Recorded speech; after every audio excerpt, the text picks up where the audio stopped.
Miller,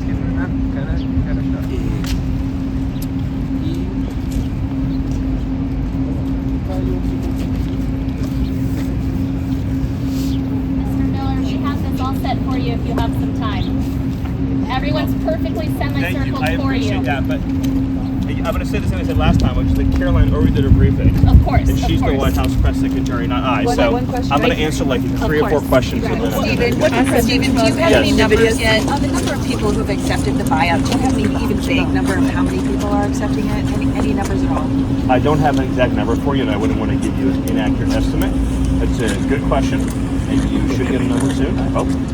But I will tell you that the initial briefings that I've received suggest that a large number of federal workers have accepted the buyout offer. And I think the point here to really underscore is that federal workers who are not happy in their jobs, who don't want to show up at work, who do not want to be in the office, who are not passionate about what they're doing, are obviously not the kind of federal worker you want, responsible for having enormous authority over the lives of the American people. And so this is happening in conjunction with a wholesale reform of the hiring process in the federal government to find people who are really dedicated to service at the absolute highest level. Can you talk about... Can you confirm that the administration has ordered some federal workers across some agencies to drop pronouns in your emails as, of course, part of the executive orders that President signed? Yes, I believe that the directive you're referring to is consistent with the President's Day 1 executive order on recognizing that there are only male and female sexes in the country and that, well, the world, for all of humanity, but his authority is just on this country, and that your sex is your biological sex, that is one in the sex. Can you confirm that the president is meeting with the president of NVIDIA today? I don't have any update on that, sorry. Stephen, can you explain the Yes. circumstances surrounding the departure of a top-ranking Treasury Department official today, longtime career civil servant? No, nothing to add on that subject. What about the hiring of FBI agents? Details on how you're viewing the rollout of tomorrow's tariffs and how conversations with Mexico and Canada in particular are progressing at this point, given some of the comments we've heard from their leaders today in preparations for their own plans? Well, I mean, as far as the rollout, I mean, to clarify what you mean by the rollout. Are you considering Section 232 tariffs as part of this? Oh, I don't want to get into the details. It's not really to brief on what the details of how this can be done are. But there have obviously been long-standing trade imbalances with these trading partners that have been long-running and systemic and that affect our national security by eroding our defense industrial base, eroding our manufacturing base, and also there are even graver concerns with national security and public safety. In particular, they're not limited to fentanyl, which of course is a weapon of mass destruction in this country and is killing more Americans than have died in our wars overseas throughout our nation's history. And we know that there's a sophisticated network of criminal cartels operating on our border that traffic fentanyl in the United States. And we also know that the precursors to make that fentanyl is coming from overseas. And so you have a wide array of entities and organizations that have infiltrated our country and that are killing our citizens in mass. And we know as well that cartels have functional control, like a government, over large swaths of Mexican territory, which gravely imperils our own national security. Stephen, what about the FBI? Stephen, what about the FBI moving to fire FBI agents that were involved in investigating President Trump?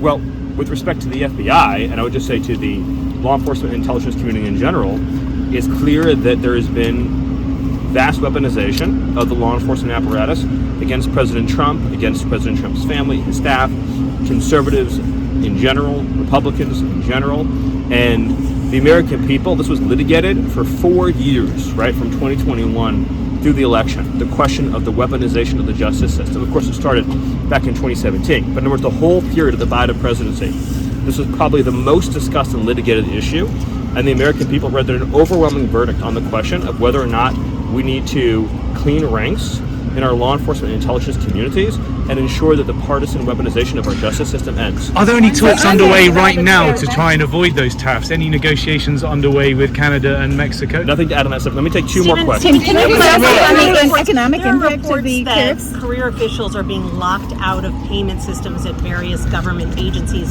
Can you explain what's going on? Well, I would say, just as a general matter, that if somebody is trying to send money to, for example, a foreign country that is not authorized, that would be obviously a grave violation not only of the agency rules, not only of an executive order, but potentially even the law. And if an individual has been relieved of duty, hypothetically, or has been placed on leave, and is still trying to send taxpayer dollars overseas, that obviously would be an extremely serious infraction. But a standard protocol, of course, if someone has been placed on leave, to lose access to your devices. We're talking about people who have the ability, with the press of a button, to send billions of dollars to foreign countries. All right, one more question. Can we just talk about the economic impact?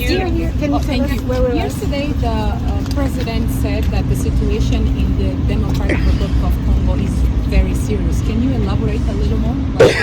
I can't enter into a statement at the time, but we should follow up with you on that. Would you say that part of the administration's goal is, of course, to crack down on illegal immigration, but to curb legal immigration as well?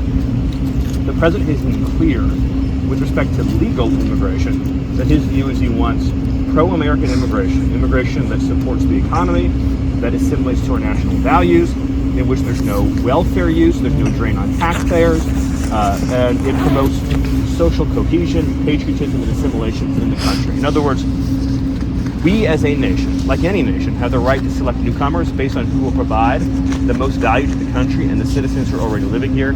That's the president's policy. And of course, with illegal immigration, the answer is none, zero. No illegal immigrants allowed into the country at all. Thank you, everybody.